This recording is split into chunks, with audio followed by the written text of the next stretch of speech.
Salut tout le monde, ici Philippe Michaud pour le blog Branché de Best Buy. J'espère que vous allez bien. Aujourd'hui, je vous parle de deux caméras de surveillance de D-Link.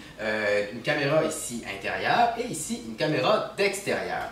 Et puis quand on parle de caméra d'extérieur, c'est vraiment une vraie, si on veut, caméra d'extérieur parce que selon D-Link, elle a été conçue pour résister, c'est vraiment écrit sur la boîte, conçue pour le climat extrême au Canada. Donc même en temps froid, l'hiver, elle devrait supporter, continuer à fonctionner.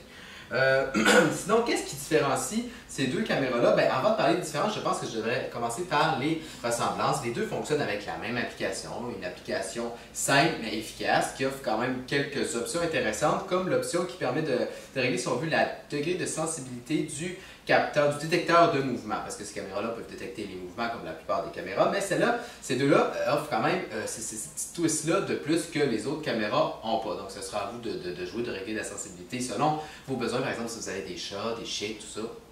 Donc ça c'est bien.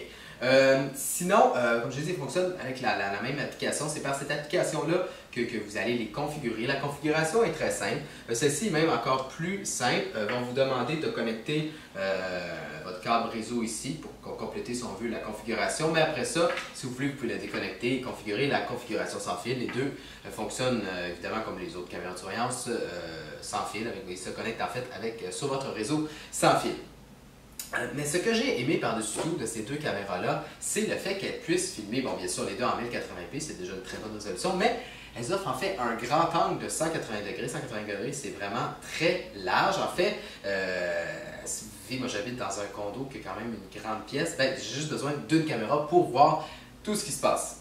Même chose, ça peut être même très utile pour une caméra extérieure, probablement que vous allez pouvoir filmer presque tout ce qui se passe dans votre cour, en fonction bien sûr de la superficie de votre cour, mais je pense pas que vous allez avoir besoin de 2 ou 3 caméras. Donc j'ai bien aimé le fait de cette qualité d'image-là et du grand angle qui est très intéressant.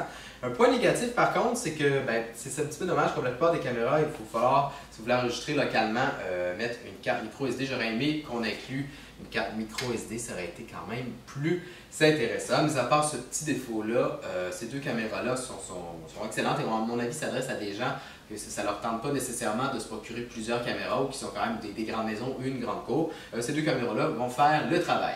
Donc, comme toujours, si vous avez besoin d'informations supplémentaires, vous pouvez lire ma critique complète sur le blog Branché de Best Buy. C'était Philippe Michaud et je vous dis à la prochaine!